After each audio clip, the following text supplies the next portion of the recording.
summa qada ajala Allah netepkeun kana ajal teh hartina waktu anu geus ditentukeun kana inditna roh ieu paeh asal geus datang kana waktuna paeh ajal ngaranna ku Gusti Allah ditetepkeun ajalna aya anu kakaraksa poe di dunia aya anu saminggu 10 poe sabulan 10 tahun aya anu 50 tahun aya anu 60 tahun aya anu 100 tahun can paeh keneh bae aya nini ngadenge tatanggana paeh batur deui cek kena aing macan paeh keneh bae dihitung umurna geus 100 tahun nih hayang paeh teh selain hayang-hayang deui ceknya na incu BAKB paraeh anak geus arae paraeh tinggal tetangga-tetangga asal ngadenge banu paeh ceurik nya mah kunaon nih ceurik sedih lain jangan lain sedih kunaon teu emah heula geus teu kuateun hirup lantaran atuh pan ngising kudu dianterkeun kiih kudu dianterkeun capek cek teh mah tuh aya nu geus hayangeun jasa paeh aya nu hayangeun paeh can paeh bae encan datang ka ajal aya nu embung paeh bae ieu bangsa rombongan embung paeh iya tuh paeh mah paeh bae deuk hayang deuk henteu atuh paeh mah paeh bae sebab paeh mah lain ku perang lain ku miskin lain ku muriang ajal buktina nu perang di Taliban teu paeh mah jangan teu bae buktina berbarengan jeung perang Irak dor di Irak aya nu teu paeh di Cikuma paeh di Cikupa paeh berbarengan jeung serangan Iran serangan Amerika ka Irak teu perang teu naon di luhur kasur mah paeh di luhur kasur jadi paeh bae ih ulah disangka waduh perang para rakyat tuh di bojong nu keur ngopi paeh jatuh sia ku ondo-ondo teuing pikiran teh kana embung ke berjuang di agama lamun eta nu dipake kasieun ku maneh paeh lamun dipake kasieun paeh geus urang geus eueuh semangat lillahi kalimatillah tapi kurang dibandingkan janu teu perang ge berbarengan jeung Irak paeh loba jasa malah anak urang nu dihook-hook ku urang paeh bae malah dokterna nu boga obat jualan obat modal sudah teh dokter mah boga obat teu paeh bae iya tuh paeh tuan mata kuntung jasa nyana mah di Irak paeh keur negakeun agama memperjuangkeun lillahi kalimatillah luhurna agama Allah anti Amerika paeh sorga urang ya kuari berlutut di hadapan Amerika paeh naudzubillah min zalik mantak di jero hate mah tetep kudu boga anti kafir anti Yahudi anti Kristen Allah aing mah adapun urusan kuari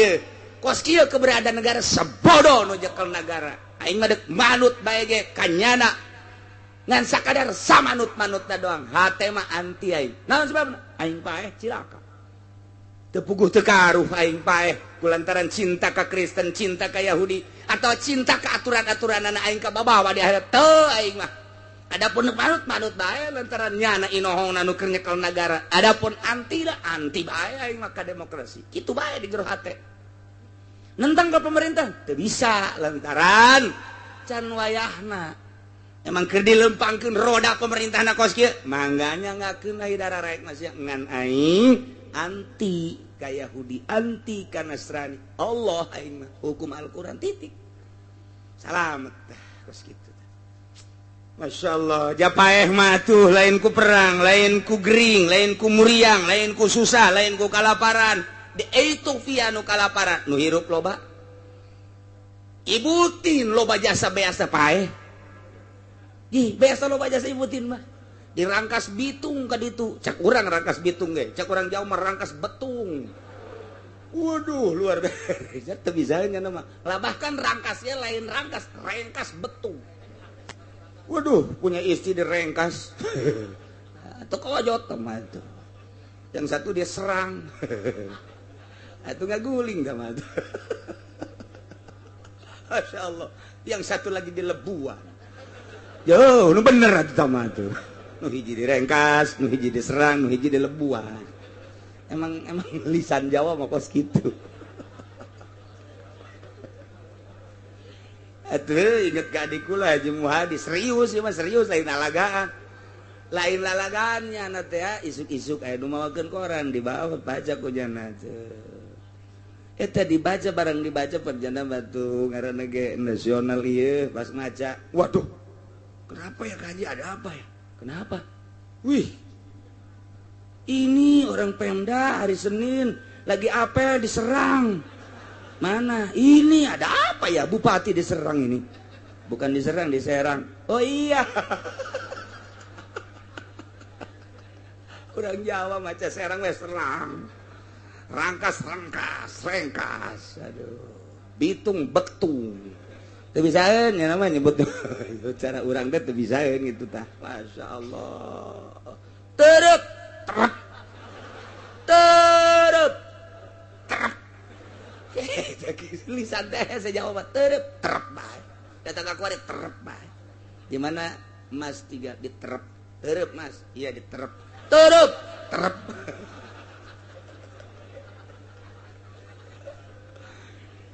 teh ya anu ngadamel urang tina lempung geus didamel kumalayang urang di dunia summa qada ajala Allah netepkeun ajalna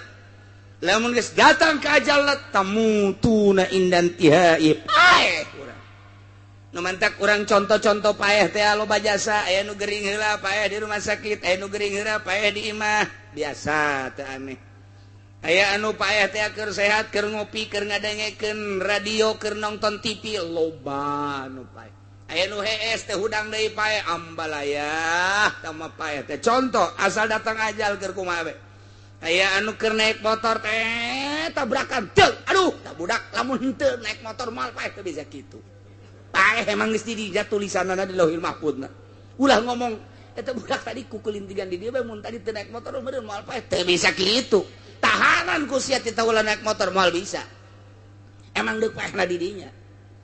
ji atuh geus paeh-paeh bae eta deui nu model balik ziarah Wali Songo Isa mandi dahar jima jeung pamajikanana paeh di luhur beuteung kaji angel amat ieu pamajik cak salakin cak pamajikan kaji cicing berat amat ieu kaji pan angel amat kaji ieu di beser tilok angel kieu angel ieu mah ye barang digulingkeun paeh di luhur beuteung masyaallah lumantar kula nyawa pennyana nanyakeun masalahna kieu cenah kula teu nanya masalah kunaon lamun keur jima paeh eta mandina kumaha man emang aya nu paeh lah pokona cenah nanyakeun baheulana henteu ieu mah saha lah cenah kiai nu di imah oh Mang Haji heeh cenah meureun anu mandi aju dahar aju terus atuh eta non kana sasonoan paeh di luhur beuteung berat cek cenah berat orengan paeh ieu mandi junub da kumaha ye bingung-bingung mandi junub padian bae geus neuk mandi junub kumaha atuh nu niatna ge saha aja hese oh jadi tekunan naon geus tanggung jawab geus mandian bae geus ulah bebeja ka sesar nya geus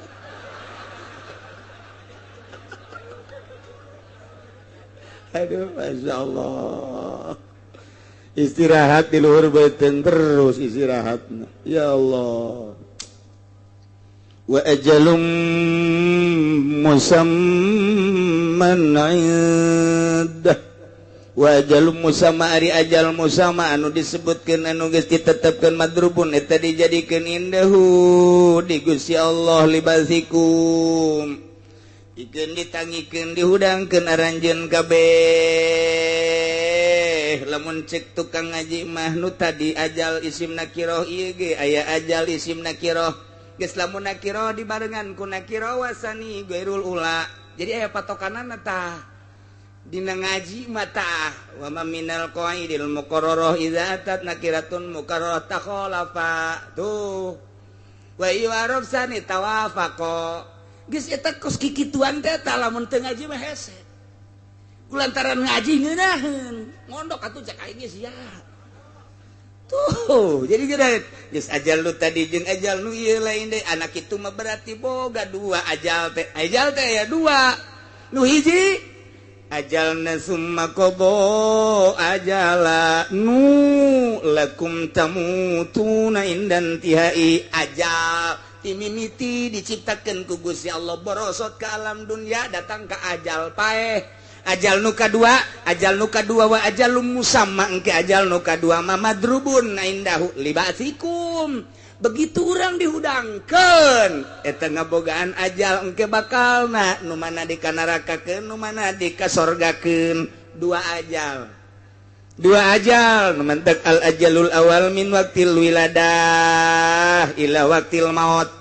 ajal nu pertama mati mimiti dilahirkeun datang ka maut ajal nu kadua wal ajalul tsani min waktil maut ila waktil ba'si timimiti maeh datang ka ba'as etalah ajal nu kadua nu mentek dina Al-Qur'ana summa qada ajala ajal paeh kadua da wa ajalum musamman indah ajal luka dua timimiti paeh datang ka dihudangkeun deui ajal kadua udang urang nah saha tanu nyaho indah moal aya nu nyaho hiji-hiji acan sadayana kagungan Gusti nyangakeun ka Gusti wa ajalum musamman indah moal aya nu nyaho teh mah sasaha ge ulah pangkat model urang kiai ge teh nyaho komo kiai Golkar mah bentek jasa geus teh nyaho jasa teh nu lain Golkar ge teh nyahoeun kobe wali ge teh nyahoeun teh mah wajalum musaman indah ulah sosoan eueuh nu nyaho ieu onam ye makobo ajala nu eta mah nu eta aya hamba-hamba Allah nu dibere nyaho ajal ieu mah lantaran masih kene di dunia kasaksian ku urang pan sahabat ya sahabat nyahoeun maneh perangnya ieu perang nu ieu mah maneh moal paeh ke perang nu itu paeh sahabat nyahoeun atawa sia perang lamun sia perang ku hari moal balik deui paeh sia nyahoeun ajal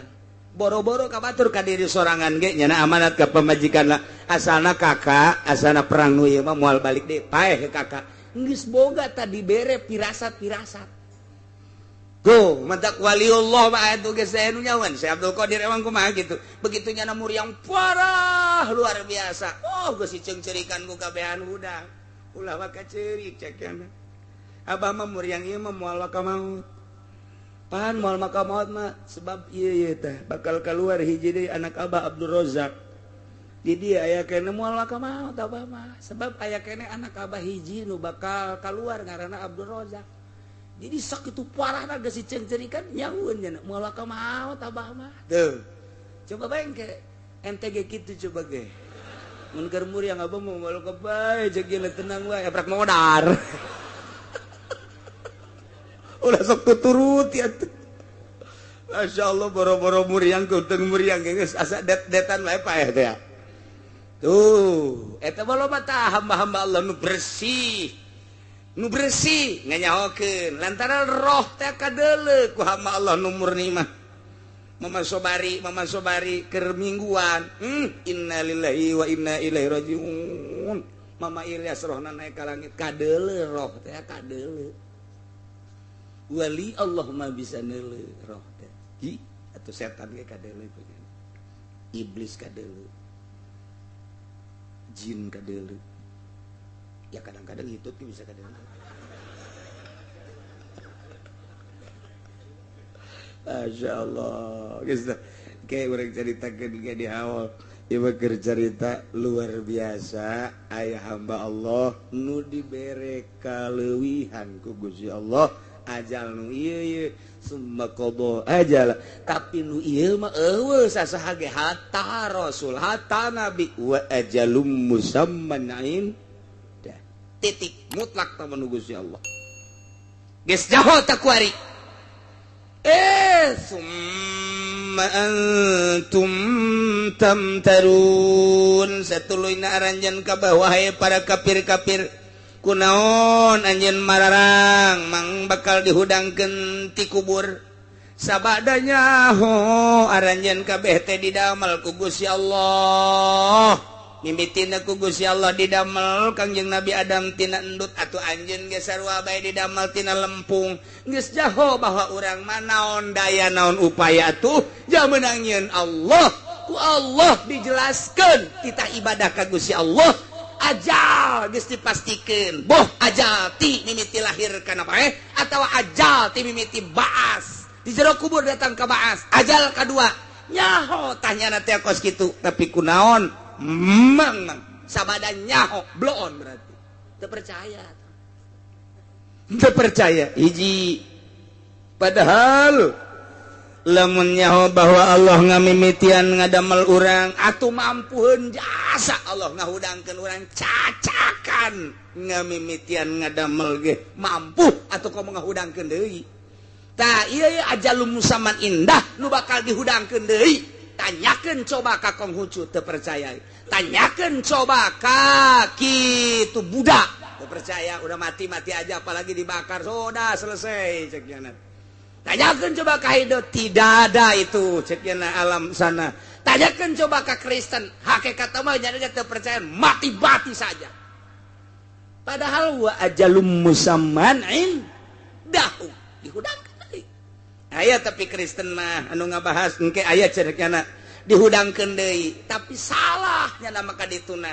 Artinya salah kita semua asal bisa nebus dosa saja beli kita dosa, saja aman. Jual beli jeung sahasia di akhirat jeung malaikat mah teu beukeun duit malaikat mah teu beukeun awewe teu bisa disogok malaikat mah emangna jaksa urang emang polisi urang main sogok akhirat dek jogok ke malaikat malik nah ini kamu membiasakan sogok ya berapa bool yang tersogok nih gua pitesin lu geus ya jeung malaikat malik emang nanaonan gitu wal bisa tuh pokoknya menjadi selesai mati udah selesai tapi urang mah ieu alhamdulillahirabbil alamin boro-boro urang nu kolot budak mun ditanya sia mun geus bae di kuburan bakal dihudangkeun ditanya ku malaikat engke tas engke bakal aya timbangan engke jembatan siratal mustaqim aju anu bagus amal atau anu bagus amal maka surga ngajembat anu sok salat nu sok puasa anu henteu salat teu puasa henteu salat puasa ka neraka sia salat henteu belon jasa eta si elek ge anu sok ngabok nyahoeun ke bakal disiksa nyahoeun si Predi tah anu sok mengkonsumsi gitu BK nyahoeun nu sok ekstasi nyahoeun tapi terus bae si Dedi nu sok zinah bae teh eta nyahoeun tata ngaran-ngaran nu kos kitu masuk karan itu bangsa Samsudin mah tilo Samsudin Bahaudin Saipudin bangsa Dindinan bae gitulah aya ge Nazarudin lain deui eta mah aduh masyaallah iji wa huwallahu fis samawati wa fil ardh wa huwa ari zat anu kasipatan ku sifat-sifat anu ti heula tadi eta teh Allahu Gusti Allah mana hiji anu kasipatan ku khalaqas samawati wal ardh ngadamal 7 lapis langit 7 lapis bumi 2 wa ja'ala zulumati wan nur nu ngajadikeun peuting jeung beurang ngajadikeun poek jeung cahaya jeung caang 3 nu ngajadikeun urang tina taneuh tah wa huwa eta teh Allah satet di jero hate asupkeun ka jero sanobari pendem kubur baik-baik di jero hate ulah robah saeutik-eutik acan ti mimiti ayeuna catet Allah teh datang ka hos urang ka bawah Allah pangeran